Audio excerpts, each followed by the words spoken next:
Esta coleção é uma coleção muito interessante e muito representativa.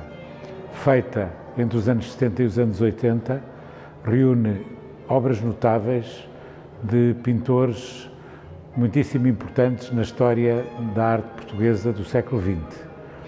É uma coleção que tem um gosto seguro, uma dimensão vasta, e a dificuldade para fazer esta exposição foi escolher as obras que representam, certamente, e são representativas da coleção, mas que foi preciso deixar muitas de fora, porque a coleção é uma coleção muito grande. Ao visitar-se esta exposição, tem-se uma ideia do que foi a arte portuguesa na segunda metade do século XX e na passagem da ditadura para a democracia. Os pintores que aqui estão representados, a grande maioria deles, foram oposicionistas à ditadura, usaram a arte como um instrumento fundamental também da afirmação da sua liberdade, desde logo artística, mas também da sua liberdade de cidadãos e da sua liberdade política. A seguir ao 25 de Abril, eles também, com a sua arte e com a sua intervenção cultural e cívica, cada um deles disse qual era a liberdade ou qual era a leitura que ele fazia da liberdade que o país precisava. Por isso, este título, Pintura Democrática, porque é uma pintura que nos dá sinal do que foi a luta pela democracia e também do que foi a luta já na democracia. A maneira como esta exposição está aqui feita, está aqui apresentada, é uma maneira bastante original, porque os quadros estão apresentados por afinidades visuais e muitas vezes estabeleceram-se relações que são relações surpreendentes. Por outro lado, há a ligação com a palavra dos escritores. Portugal é um país que tem uma grande literatura e, portanto, a arte portuguesa nunca perdeu de vista isso e, de alguma maneira, esta exposição explicita, põe em evidência alguns nexos, convergências e divergências em que, simultaneamente, muitas vezes a pintura ilumina as palavras, os poemas ou os excertos da prosa dos escritores e muitas vezes são essas palavras que ajudam a entrar mais facilmente e mais completamente no universo da pintura.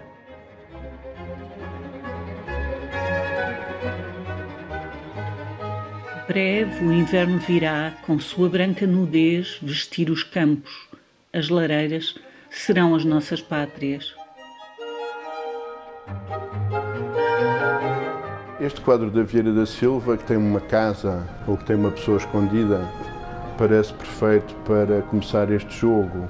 Por um lado é uma casa escondida, por outro lado estamos numa coleção privada e, portanto, é uma coleção que vem de uma casa, fica logo instaurada esta regra em relação a este jogo, de que a exposição não é uma exposição pública, ou seja, torna-se pública, mas todo o design que fizemos com a arquiteta Isabel Alvarenga de criar um espaço que não é o normal da box da arte contemporânea, é no sentido justamente de poder ter paredes, de poder ter a opressão de casa, a opressão e a liberdade de casa e também de ter um percurso.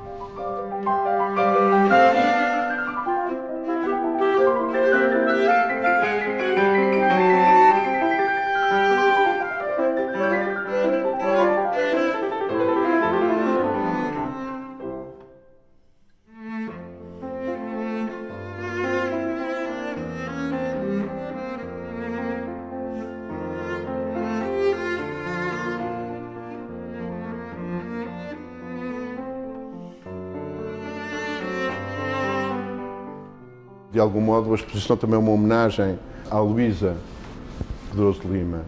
E há um tema que perpassa por toda a coleção e que vem da coleção e que eu trouxe também, digamos, para primeiro plano no percurso e no discurso, que é esta questão da presença da mulher.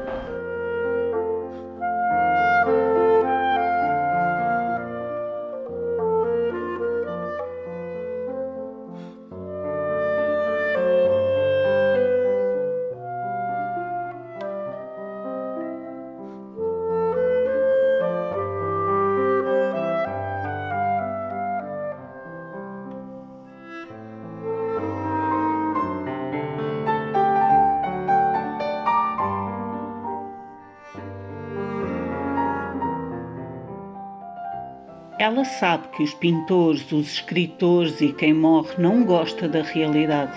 Querem-na para um bocado. Não se lhe chegam muito. Pode sufocar.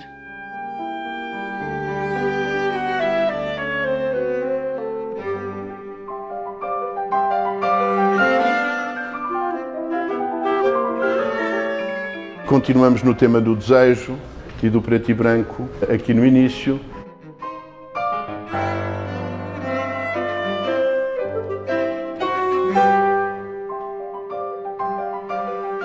E é aqui que entra o desenho do Eduardo Malta, que, digamos, tem a figuração clássica, mimética em relação ao real e que, ao mesmo tempo que revela os conflitos estéticos de que estamos a falar, entre diferentes tipos de figuração, em relação a diferentes posições políticas, também põe uma tónica justamente na política, porque vai haver uma apresentação de um abaixo-assinado contra a nomeação deste pintor como diretor do Museu Nacional de Arte Contemporânea e que permite logo ver o conflito que se está a estabelecer nesta sala, digamos, introdução em relação ao tempo e aos conflitos em que se viviam.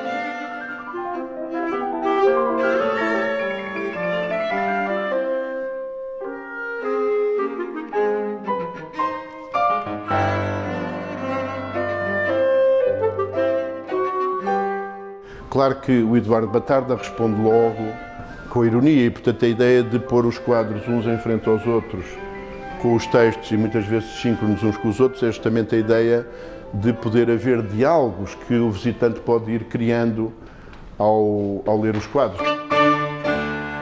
O tempo não era de rosas nem de cravos. O progresso fazia-se com vingança, maneira do português estar no mundo. Um homem criou outro homem. Os jornais chamavam a reação. Um homem queria caçar o outro homem. Saía pela manhã para alcançar o semelhante.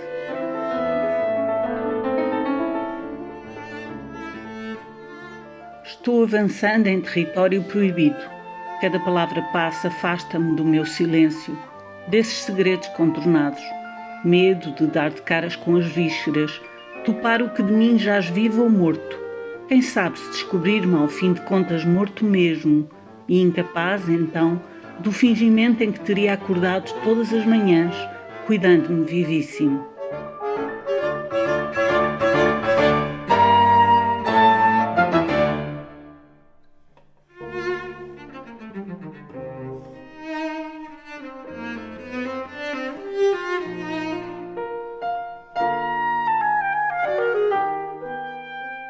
Espaços cheios de gente de costas, altas flores venenosas, portas por abrir, entre nós e as palavras, os emparedados.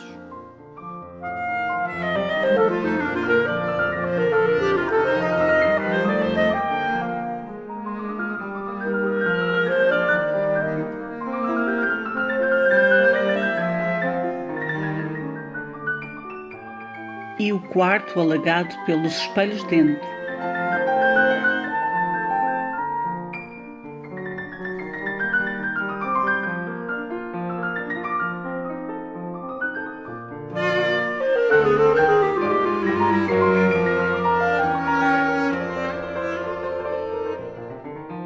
Talvez a peça central desta exposição, que é o quadro do Cesarini, que é um poeta e que é pintor, e que está a falar desta, digamos, noite escura, mas está a falar também das flores proibidas, está a falar também de uma outra escuridão, a escuridão do desejo, as flores do mal, do Baudelaire.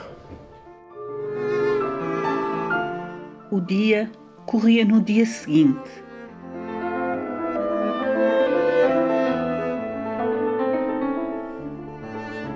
Aqui temos um pintor magnífico, Ângelo de Sousa, estas obras que exigiram não ter mais nada à sua volta, porque é como se fossem elas próprias não apenas uma proposta de redefinição do nosso espaço, mas verdadeiramente uma idealização de um espaço, que por um lado é assustador, mas por outro lado também permite sair do tal real que é o opressor.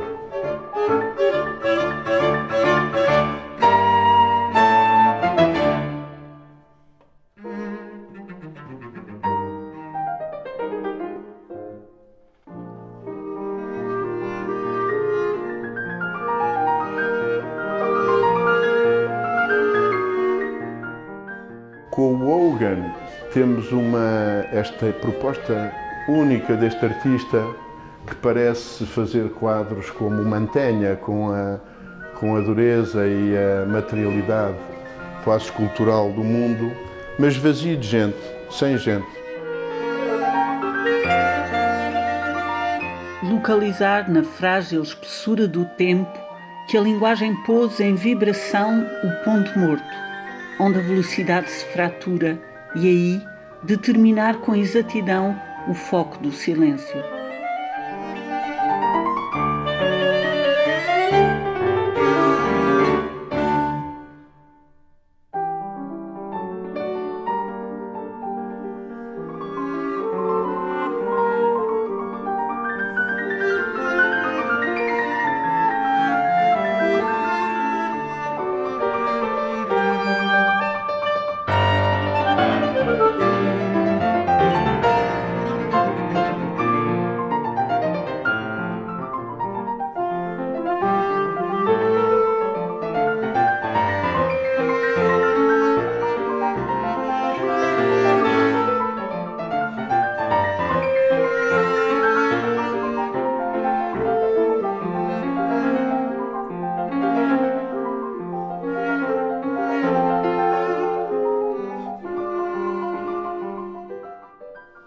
Como toiro arremete, mas sacode a crina como cavalgada. Seu próprio cavalo, como cavaleiro, força e chicoteia. Porém é mulher, deitada na areia, ou é bailarina que sem pés passeia.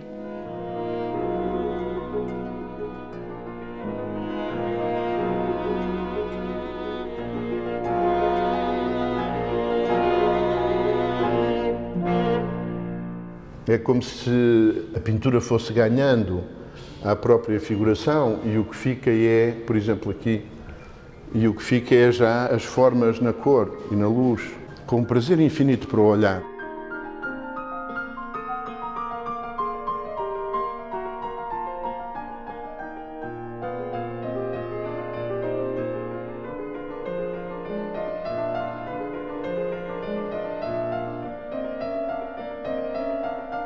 Há um prazer sensual na própria abstração que se mantém neste mundo, ao contrário do Ângelo de Sousa, que nos leva para o mundo ideal, ou do Gauguin, que nos leva para um mundo sem vida. Aqui é uma abstração em que tudo é sensual, todos os detalhes são infinitos, é como se isto fosse as obras completas de um pintor, um só quadro. Nós podemos ficar horas a ver como é que é feita a conjugação das cores, as estruturas, as escalas, e é como se a Menezes fosse, digamos, já a saída do contexto opressivo, que depois vai arrebentar com o pop.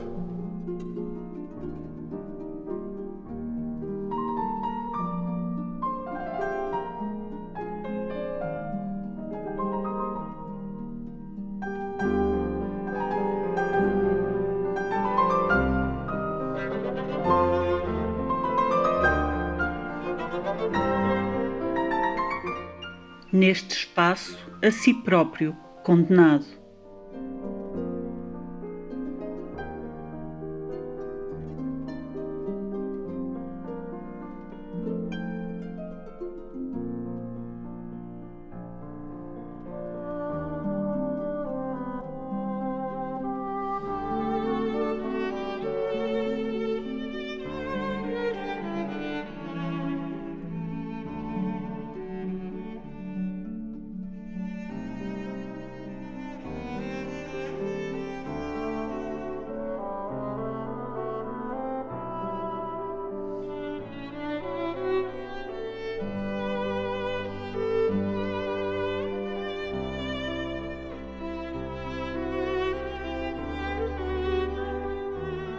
Oh, Portugal, se fosses só 3 sílabas de plástico, que era mais barato.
nesta sala de sonho, em que temos este quadro incrível do Batarda, em que toda a tradição do século XX se revela, porque estamos na ironia do Otto Dix e no pós-Primeira Guerra Mundial, mas estamos também no pós-Segunda Guerra Mundial e também um comentário já não apenas à ditadura, mas também à própria Revolução Portuguesa e à Guerra Colonial, que se articula com o quadro do Malangatana lá atrás, mas digamos tudo vivido numa lógica das sensações em que a sexualidade, a política e a arte estão todas juntas.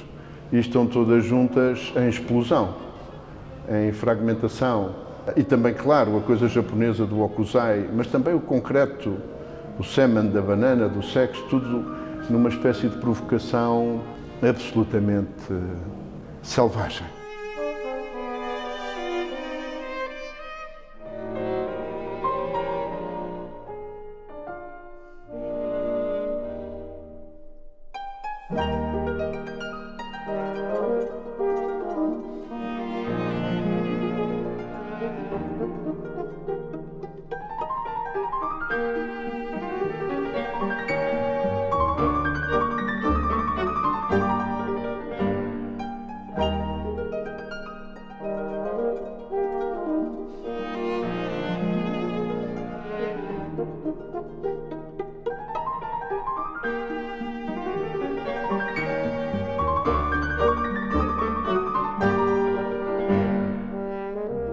O António Palolo era um homem extraordinário, porque ele vinha de Évora, digamos, da luz e de Évora, mas ele encontra, o que ele encontra é a cor.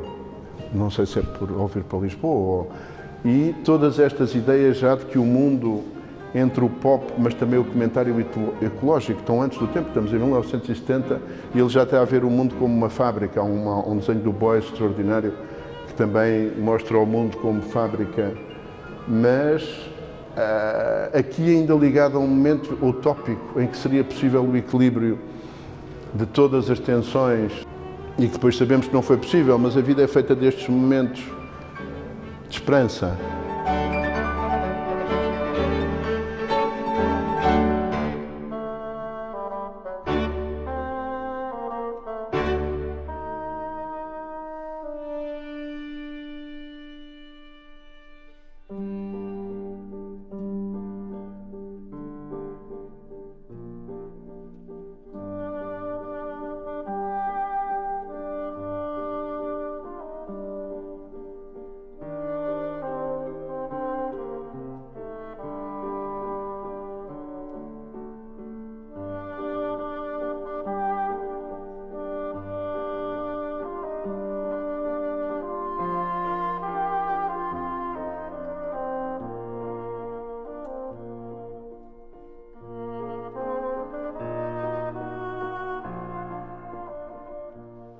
A casa, o ateliê por cima, pintura, pintura, pintura.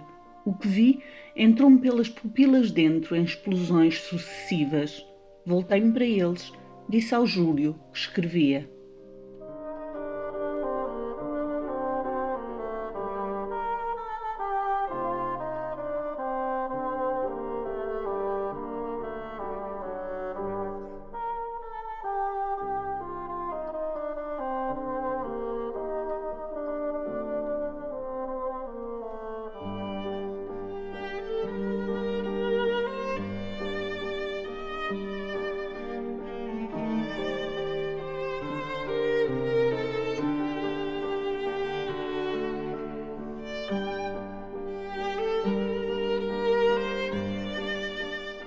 O contacto contigo era o difícil contacto da agulha com a lã. Ouvir-te era quase insuportável. A ti mesmo mordias, sanguinário. Em ti, as duas aves, a vermelha e a branca, devorando-se uma à outra por inteiro. Formas no espaço a oitava figura. Disseste-me uma vez, não nos é dada a síntese, não nos é dada a síntese. E outra vez ainda, voz gelada, nunca escreveste nada sobre mim.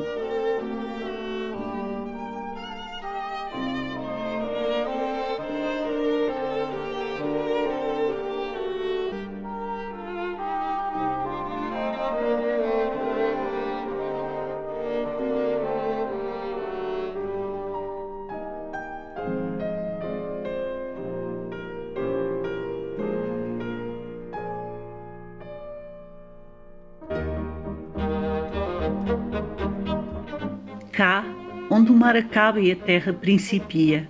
Aqui, onde o mar se acabou e a terra espera.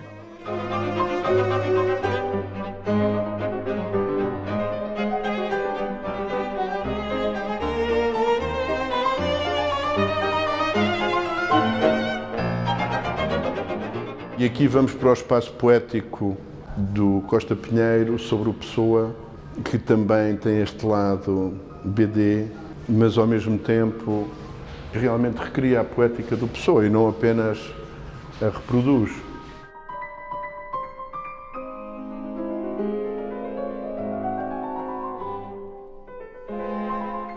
Raça de marinheiros, que outra coisa vos chamar? Senhoras que com tanta dignidade, à hora que o calor mais apertar, coroadas de graça e majestade, entrais pela água dentro e fazeis xixi no mar?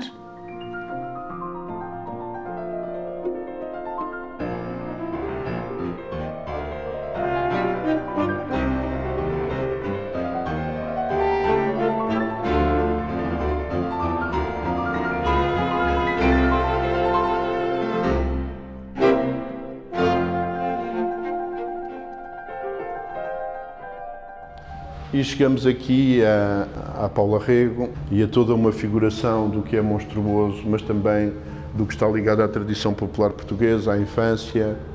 E neste caso concreto, isto é ali diz MFA, isto é um quadro sobre a Revolução, é o quadro que culmina, que faz o clímax de toda a exposição, em que de facto há um retrato, a famosa ideia da Revolução do MFA com o povo, e ao termos aqui os camuflados, é como se tivéssemos e os motivos minhotos e o poema extraordinário da Sofia. O velho abutre é sábio e alisa as suas penas. A podridão lhe agrada e seus discursos têm o dom de tornar as almas mais pequenas.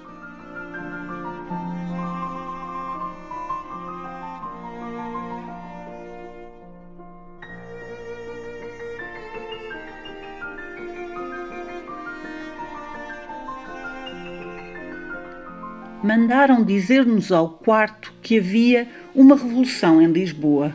Assim, respeitosamente, como quem serve bolachas em vez de pão fresco ao pequeno almoço. As buganvílias estavam a florir como desalmadas e deitavam um perfume como se transmitissem em morse o seu cântico. Eu disse, uma revolução é uma revolução, não acontece todos os dias.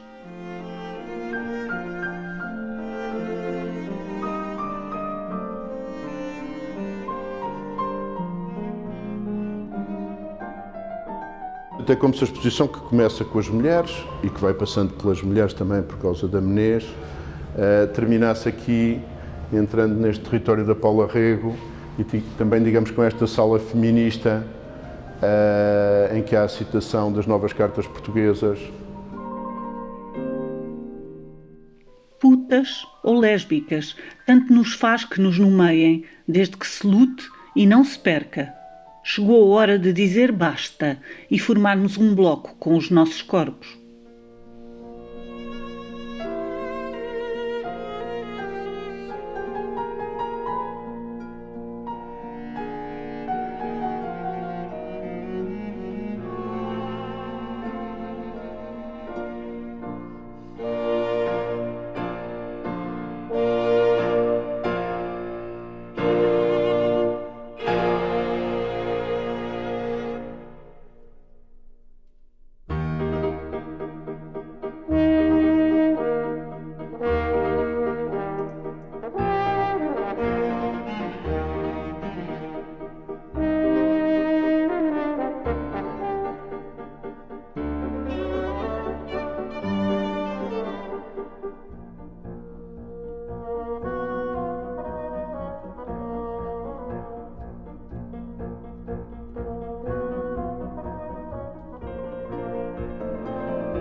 E aqui continuaríamos com a Paula Rego e com esta ideia no fundo, da dificuldade de mudar, este quadro chama-se Macaquinhos no Sótão, e justamente é esta ideia de que os macaquinhos no sótão continuam a trabalhar-nos, independentemente das nossas ideias e ideologias.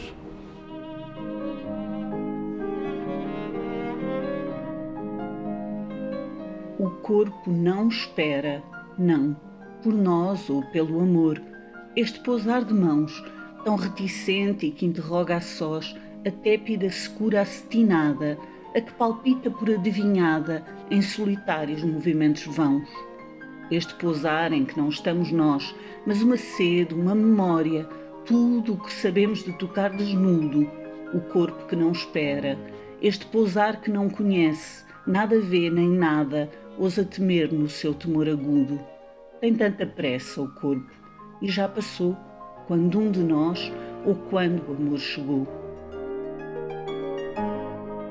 Na saída, a ideia era termos uma espécie de coda em que a ideia das histórias e a ideia do contar pudesse encontrar um momento de, digamos, de explosão poética. Este quadro é muito interessante da Paula Rego, porque é de 74, e digamos que há toda uma ideia de liberdade que ainda não estava a ver na altura e que o quadro já contém do que vai acontecer posteriormente, no final do século, ou no século XXI. E, portanto, digamos, as histórias com a capacidade de profetizar, ou a arte como capacidade de profetizar através da criação de mitos.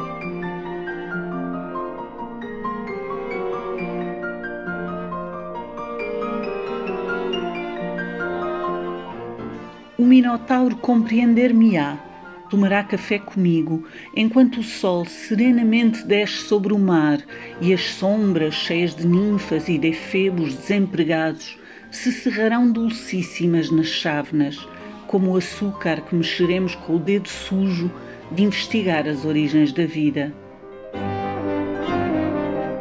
O último quadro da exposição é este do António da Costa, que é talvez o grande colorista português, em que o Minotauro, ao mesmo tempo que conta as histórias, vai comendo a cabeça e vai hipnotizando quem vai comendo. Eu espero que isso seja o que possa acontecer ao visitante. Talvez a exposição nos permita fazer explorações que também sejam as do nosso mundo.